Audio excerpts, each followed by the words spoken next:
చంద్రబాబు గారు ఈరోజు 4 గంటల 41 నిమిషాలకైతే సచివాలయంలో ముఖ్యమంత్రిగా బాధ్యతలైతే స్వీకరించడం జరిగింది. నిన్న ప్రమాణ స్వీకారం చేసిన సంగతి మనందరికీ తెలిసిందే. కానీ అనంతరం తిరుమల వెళ్ళి ఈరోజు బాధ్యతలు అయితే స్వీకరించడం జరిగింది. సో అందరి దృష్టి కూడా చంద్రబాబు గారు ఇచ్చిన హామీలపై సంతకం పెడతారా లేదా అనేది అందరి దృష్టి ఉంది. కానీ చంద్రబాబు గారు మరొకసారి నిరూపించుకున్నారు, మాట ఇస్తే తప్పేది లేదని. మెగా డిఎస్సిపై ఏదైతే సంతకం పెడతామని చెప్పారో ఆ మెగా డిఎస్సిపై తొలి సంతకం పెట్టడమే కాకుండా 16,347 పోస్టులతో మెగా డిఎస్సి తీయటానికైతే త్వరలోనే నోటిఫికేషన్ విడుదల చేయబోతున్నట్టుగా అయితే ఒక హామీ అయితే ఇవ్వడం జరిగింది. ఇది లక్షలాది మంది ఆ నిరుద్యోగులకు ఆనందాన్ని ఇచ్చే అంశం. ఏదైతే 5 ఏళ్లలో జగన్మోహన్ రెడ్డి ఒక్క డిఎస్సి కూడా తీయకుండా దాదాపుగా 20 లక్షల మంది నిరుద్యోగులను మోసం చేశాడు. ఈరోజు చంద్రబాబు గారి తొలి సంతకంతోనే 20 లక్షల మంది నిరుద్యోగుల కళ్ళలోనైతే ఆనందం నింపడం జరిగింది. మెగా డిఎస్సి 16,347 పోస్టులు అంటే ఆషామాషి విషయం కాదు. గతంలో మొన్న దిగిపోయే ముందు జగన్మోహన్ రెడ్డి ఒక నెల రోజుల ముందు డిఎస్సి నాటకం ఆడాడు. కేవలం 6,100 పోస్టులు మాత్రమే ఉన్నాయి అని చెప్పి దొంగ నాటకాలు ఆడి మిగతా పోస్టులు తీలా. అంటే జగన్మోహన్ రెడ్డి అదనంగా 10,200 పోస్టులు పైగా దాచేశాడు మొన్న. మరి ఇప్పుడు చంద్రబాబు గారు ప్రమాణ స్వీకారం చేయగానే 16,000 పోస్టులు ఎలా వచ్చాయి? మొన్న జగన్మోహన్ రెడ్డి 6,100 పోస్టులే కదా ఉన్నాయని చెప్పింది. అంటే నాడు నిరుద్యోగులను నిలువునా మోసం చేసి ఏదైతే ఉపాధ్యాయ పోస్టులు నేను తీయను అని చెప్పి సంతకం పెట్టి ఒక హామీ ఇచ్చి ప్రపంచ బ్యాంకు నుంచి జగన్మోహన్ రెడ్డి రుణం తెచ్చుకున్నాడు. ఉపాధ్యాయ పోస్టులు తాకట్టు పెట్టి అప్పు తెచ్చాడు జగన్మోహన్ రెడ్డి. సో అది నగ్న సత్యం. అది ఈరోజు చంద్రబాబు గారు నిరుద్యోగులకు ఇచ్చిన మొట్టమొదటి హామీనైతే నెరవేర్చడం జరిగింది. ఇప్పటికే దీనికి సంబంధించి నిరుద్యోగులందరూ కూడా ఆనందాన్ని వ్యక్తం చేస్తున్నారు. ఇప్పటికే చంద్రబాబు గారికి మద్దతుగా సోషల్ మీడియా నిండా కూడా నిరుద్యోగులందరూ కూడా స్వచ్ఛందంగా పలుకుతున్న పరిస్థితి, ఆయనకి అభినందనలు తెలుపుతున్న పరిస్థితి. ఎందుకంటే నిరుద్యోగులే ఈరోజు చంద్రబాబు గారిని గెలిపించుకున్నారు.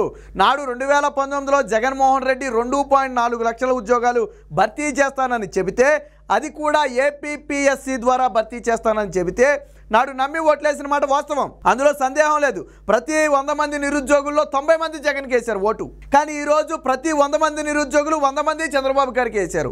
కారణం జగన్మోహన్ రెడ్డిని నమ్మి మోసపోవటమే. సో ఆ రోజు 2.4 లక్షల ఉద్యోగాలు ఏపీపీఎస్సీ ద్వారా అని ఒక్క ఉద్యోగాన్ని కూడా ఏపీపీఎస్సీ ద్వారా భర్తీ చేయలేదు. అయితే సచివాలయ ఉద్యోగాలు అంటాడు, లేకపోతే వాలంటీర్లు అంటాడు ద్వారా ఆంధ్రప్రదేశ్ పబ్లిక్ సర్వీస్ కమిషన్ ద్వారా గ్రూప్ 1 కానీ, గ్రూప్ 2 కానీ, గ్రూప్ 3 కానీ, గ్రూప్ 4 కానీ, ఫారెస్ట్ డిపార్ట్మెంట్ కానీ, ఆ డిఎస్సి ద్వారా కానీ ఏ పోస్టులు కూడా తీయలేదు. అన్నిటికీ మించి ప్రతి ఏటా 6,500 పోలీస్ కానిస్టేబుల్ పోస్టుల ద్వారా రిక్రూట్మెంట్ భర్తీ చేస్తానని చెప్పి ఒక్క రిక్రూట్మెంట్ కూడా జగన్మోహన్ రెడ్డి కంప్లీట్ చేయలేకపోయాడు, భర్తీ చేయలేకపోయాడు. కానీ చంద్రబాబు గారు తొలి సంతకం ఏదైతే హామీ ఇచ్చారో ఆ సంతకాన్ని ఈరోజైతే పెట్టడం జరిగింది. కొద్దిసేపటి క్రితమే చూడండి, గత ప్రభుత్వానికి ఈ ప్రభుత్వానికి తేడా చూడండి. గత ప్రభుత్వం 5 ఏళ్ళు దొంగ నాటకం ఆడి కేవలం 6,000 పోస్టులతో ఒక నోటిఫికేషన్ విడుదల చేసి హడావిడి చేస్తే, చంద్రబాబు గారు తొలి సంతకంతోనే 16,000 పోస్టులకు పైగా విడుదల చేశారు. అంటే ఆ ప్రభుత్వానికి చిత్తశుద్ధి లేదు. 5 ఏళ్ళు డ్రామా ఆడటమే కాకుండా ఉన్న పోస్టులన్నీ కూడా ప్రకటించలా. చంద్రబాబు గారు కూడా ఒక సంతకం పెట్టేసి కాలయాపన చేయొచ్చు 6 నెలల్లో ఏడాదో. కానీ అలాంటి పని చేయకుండా ఎన్ని పోస్టులతో డిఎస్సి తీయబోతున్నామనేది స్పష్టంగా ఉండాలని చెప్పి ఆయన ప్రమాణ స్వీకారానికి ముందే నాటి ప్రస్తుత సిఎస్గా ఉన్నటువంటి నీరబ్ కుమార్ ప్రసాద్కి అయితే ఆదేశాలు ఇవ్వడంతో వివిధ శాఖల్లో ఉన్నటువంటి ఖాళీల మొత్తాన్ని కూడా గుర్తించడం జరిగింది. మొత్తంగా 16,347 పోస్టులుగా తేలినట్టుగా తేలింది. దాంతో ఆ పోస్టులన్నీ భర్తీ చేస్తున్నట్టుగా చంద్రబాబు గారు అయితే సంతకం పెట్టడం జరిగింది. ఖచ్చితంగా చంద్రబాబు గారి పాలన ఏ విధంగా ఉంటుంది, చంద్రబాబు గారు ఇచ్చిన మాట తప్పరు అని చెప్పడానికి ఇదొక ఉదాహరణ. పాపం నిన్నటి నుంచి వైసీపీలో కానివ్వండి, సాక్షి మీడియాలో కానివ్వండి, ఛానల్లో కానివ్వండి ఓ గోల పెట్టేస్తున్నారు. చంద్రబాబు సంతకాలు పెట్టలేదు, చంద్రబాబు సంతకాలు పెట్టలేదు, చంద్రబాబు సంతకాలు పెట్టలేదు. పెట్టేశాడు ఆయన అనుకున్నట్టుగానే. మీరు చేసిన మోసాన్ని కూడా బయట పెట్టాడు. 6,000 పోస్టులు ఇచ్చేసి ప్రజలను మోసం చేయాలి, నిరుద్యోగులు మోసం చేయాలనుకున్నారు. కానీ అవి 16,000కు పైగా పోస్టులు ఉన్నాయి. అంటే జగన్మోహన్ రెడ్డి కపట నాటకం బయటపడింది. దీనితో పాటు ల్యాండ్ టైటిలింగ్ యాక్ట్ రద్దు మీద కూడా సంతకం పెట్టారు. అన్నా క్యాంటీన్లు ప్రారంభించడం మీద సంతకం పెట్టారు. అలాగే పింఛన్ 4,000కు పెంచడం మీద సంతకం పెట్టారు. చివరిగా నైపుణ్యాభివృద్ధికి సంబంధించి కూడా, నైపుణ్య గణనకు సంబంధించి కూడా ఒక సంతకం అయితే పెట్టడం జరిగింది. తొలి దేశ చరిత్రలోనే ఒక ముఖ్యమంత్రి 5 సంతకాలు పెట్టడం అనేది ఇదే మొట్టమొదటిసారి. తొలి 5 సంతకాలు ఏ ముఖ్యమంత్రి పెట్టలా. మహా పెడితే 1 పెట్టారు లేదా 2 పెట్టారు తప్ప ఏ ముఖ్యమంత్రి కూడా తొలి సంతకంలోనే 5 సంతకాలు పెట్టిన పరిస్థితి ఎక్కడా లేదు. ఫస్ట్ టైం చంద్రబాబు గారు దేశంలోనే మొట్టమొదటిసారిగా ఒక హిస్టరీ అయితే క్రియేట్ చేయడం జరిగింది.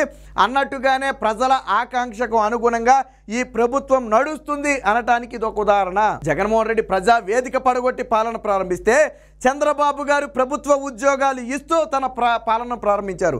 రెండింటికి మధ్య డిఫరెన్స్ మీరే చూసుకోండి. ఒకటి విధ్వంసం, రెండవది అభివృద్ధి. ఒకటి నిరంకుశత్వం, రెండవది ప్రజల కోరికలను మన్నించడం. సో ఎవరి పాలన ఎలా ఉందనేది చాలా స్పష్టంగా అర్థమవుతుంది. ఈరోజు ఏ నిరుద్యోగిని కలిపినా ఈ వార్త వచ్చిందో లేదో క్షణాల్లో దావనంలో సోషల్ మీడియాలో వ్యాపించేసింది. ఈరోజు ఏ నిరుద్యోగుల గ్రూప్లో చూసినా దీనికి సంబంధించే చర్చ నడుస్తుంది. వాస్తవానికి నిరుద్యోగులు కూడా ఈ స్థాయిలో పోస్టులు ఉన్నాయని పాపం వాళ్ళు ఊహించలేదు. ఎందుకంటే గత ప్రభుత్వం 6,000 అంది, సరే పెరిగితే 1,000-2,000 పెరుగుతాయేమోలే, అంతకుమించి పెరగవేమోనని చెప్పి నిరుద్యోగులు కంగారు పడ్డారు. కాదు, దాదాపుగా 2.5 రెట్లు జగన్మోహన్ రెడ్డి ఇస్తానన్నటువంటి 6,100 పోస్టులకు దాదాపుగా 2.5 రెట్లు పోస్టులు అధికంగా అయితే చంద్రబాబు గారు ఇవ్వడం జరిగింది. ఖచ్చితంగా ఇది mega DSC. Jaganmohan Reddy mega DSC ఇస్తానని చెప్పి దగా డిఎస్సి ప్రకటిస్తే చంద్రబాబు గారు మెగా డిఎస్సి అని చెప్పకుండానే మెగా డిఎస్సి ప్రకటించారు. కేవలం డిఎస్సి మీద తొలి సంతకం అన్నారు, కానీ ఈరోజు మెగా డిఎస్సి మీద తొలి సంతకం చేశారు. ఇది చంద్రబాబు గారి పాలన. ప్రజలు మొన్నటి వరకు ఏంటంటే ఎక్కడ కేసులు పెడతారో, ఎక్కడ అరెస్టులు చేస్తారో, లేకపోతే ఎక్కడ దాడులు చేస్తారని భయంతో బ్రతకాల్సిన పరిస్థితి. ఈ రోజు నుంచి అలాంటి అవసరం లేదు. స్వేచ్ఛగా తిరగొచ్చు, మీ హక్కులన్నీ కూడా మీకు ఉంటాయి. ప్రజాస్వామ్యంలో ప్రశ్నించే హక్కు కూడా మీకు ఉంటుంది. కాబట్టి మీరు ఏ ప్రభుత్వానైనా ప్రశ్నించవచ్చు. గతంలో జగన్మోహన్ రెడ్డిని ప్రశ్నిస్తే వేధించారు, కానీ ఈ ప్రభుత్వంలో అలాంటిది ఏమి ఉండదు. ఎక్కడైనా తప్పు జరిగితే ఎత్తి చూపించాల్సిన బాధ్యత కూడా పౌరుడి మీద ఉంది. అదేవిధంగా ఈరోజు చంద్రబాబు గారు పెట్టినటువంటి 5 సంతకాల పట్ల ఈరోజు 5 కోట్ల మంది ఆంధ్రులు అందరూ కూడా ఆనందం వ్యక్తం చేస్తున్నారు. ముఖ్యంగా వృద్ధులు, వికలాంగులు పింఛన్ తీసుకోండి. జగన్మోహన్ రెడ్డి 2,000 నుంచి 3,000 చేయడానికి 5 ఏళ్ళు పట్టింది. చంద్రబాబు గారు ఒక సంతకంతో దెబ్బకి దాన్ని 4,000 చేశాడు ఆయన. సో ఇద్దరి మధ్య తేడా ఏంటనేది మనం ఇక్కడే అర్థమైపోతుంది. సో ఎవరిది సంక్షేమం, ఎవరిది విధ్వంసం, ఎవరిది పాలన, ఎవరిది అరాచకం అనేది చాలా స్పష్టంగా అర్థమవుతుంది. మొత్తంగా చంద్రబాబు గారు అయితే తన తొలి హామీని అయితే నిలబెట్టుకున్నారు. ఈరోజు నిరుద్యోగులందరి కళ్ళలో కూడా ఆనందం. గతంలో కోచింగ్ ఇన్స్టిట్యూట్లకు, జగన్మోహన్ రెడ్డి హయాంలో కోచింగ్ ఇన్స్టిట్యూట్లకు వెళ్ళి ఇంకా ఇస్తారని ఏడాది, 2 ఏళ్ళు, 3 ఏళ్ల పాటు కోచింగ్ తీసుకున్న వాళ్ళు ఉన్నారు. కానీ జగన్మోహన్ రెడ్డి నోటిఫికేషన్ ఇవ్వకపోయేసరికి వాళ్ళంతా నిరుత్సాహపడి మళ్ళీ తిరిగి వెళ్ళి కూలి పనులు చేసుకోవాల్సిన పరిస్థితి. ఎందుకంటే అప్పు చేసి వచ్చి కోచింగ్లు తీసుకున్నారు, కానీ నోటిఫికేషన్ లేకపోయా. దీంతో మళ్ళీ తిరిగి వెళ్ళి కూలి చేసి అప్పులు తెచ్చాల్సిన పరిస్థితి. కానీ చంద్రబాబు గారి తొలి సంతకంతోనే చేయడం జరిగింది. మొదటి 3 నెలల్లోనే మెగా డిఎస్సి నిర్వహిస్తాము, డిఎస్సి నిర్వహిస్తామని చెప్పారు. అన్నట్టుగానే సంతకం చేశారు. బహుశా 2-3 రోజుల్లో దీనికి సంబంధించి అయితే నోటిఫికేషన్ వచ్చే అవకాశం ఉంది. మొదటి 60 రోజుల్లోపే ఎగ్జామ్ కూడా నిర్వహించే అవకాశం ఉంది. ఒకవేళ ఏదన్నా నిరుద్యోగులు టైం పెంచాలని అడిగితే ఏమైనా ఎక్స్టెన్షన్ చేయొచ్చు. కానీ ప్రభుత్వం అయితే పోస్టులు తీయటానికి వాళ్ళకి జగన్మోహన్ రెడ్డి ఎందుకు పోస్టులు తీయలేదంటే వాళ్ళకి జీతాలు ఇవ్వలేక. కానీ చంద్రబాబు గారి ప్రభుత్వంలో అలాంటి సమస్య ఉండదు. ఇది ఖచ్చితంగా నిరుద్యోగులకు తీపి కబురే.